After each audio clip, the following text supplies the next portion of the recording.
एक गांव के पास जंगल में एक कुत्ता, एक बिल्ली और एक मोर रहते थे। कुत्ता बहुत वफादार था, बिल्ली चालाक थी और मोर अपने सुंदर पंखों पर घमंड करता था। एक दिन जंगल में आग लग गई। मोर घबरा गया और उड़ नहीं पा रहा था। बिल्ली ने रास्ता खोजा और कुत्ते ने सबको सुरक्षित जगह तक पहुंचाया। तीनों मिलकर जान बचाने में सफल हो गए।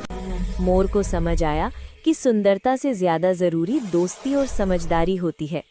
उस दिन से तीनों अच्छे दोस्त बनकर खुशी से रहने लगे।